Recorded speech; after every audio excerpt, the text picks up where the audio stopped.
Dahan-dahang hinawakan ni Alfonso ang kamay ni Minerva at hinaplos naman ni Minerva ang mukha ni Alfonso.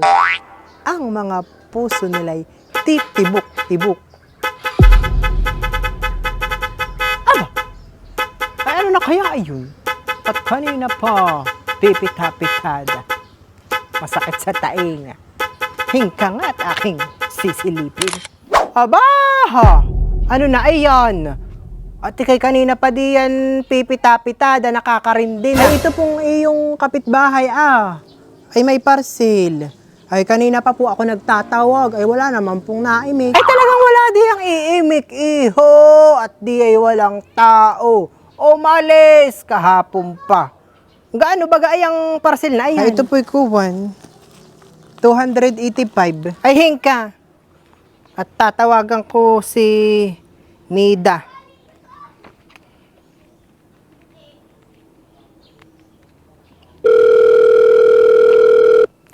Hello, Mrs.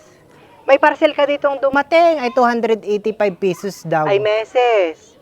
Baka nga ikaw ay may pera diyan. Ay pakibayaran mo muna.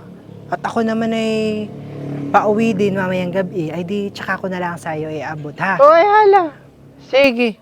Kung iyoy, layas ng layas, hindi iniintindi ang mga padating na parcel.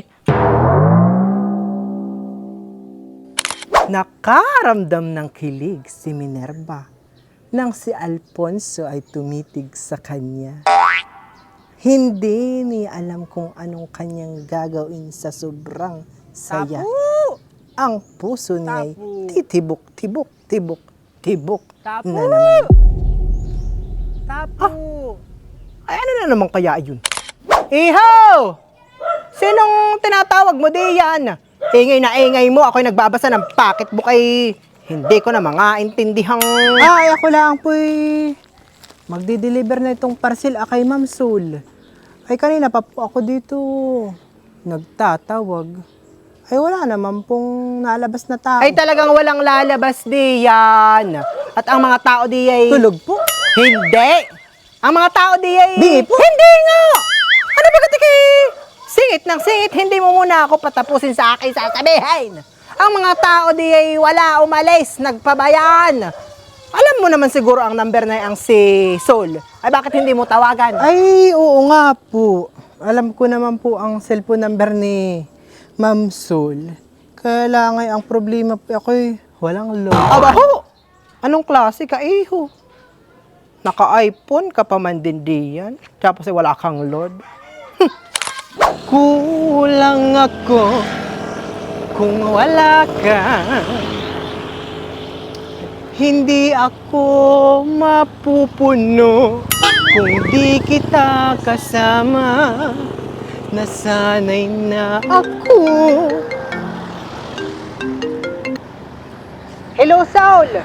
May parcel ka ditong dumating. Ay wala namang tao dito sa bahay ninyo.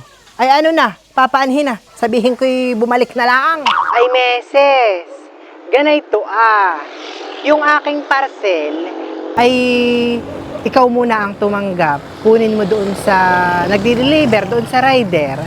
Tapos, meses, sabihin mo doon sa rider ay yung aking bayad diyan sa aking parcel ay akin na lang i-Gcash sa kanya.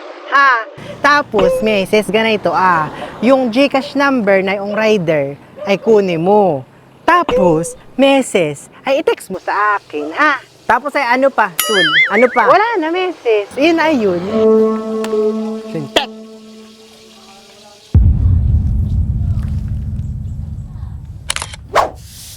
Hinubad ni Minerva ang kanyang panty. At si Alfonso na may hinubad na din ang kanyang salwal. Iho! Abay, ano na naman yan? Bakit pati pinaglalaroan mo yung doorbell ng aking kapitbahay? Ay, ako po magdi-deliver na ito ang parcel.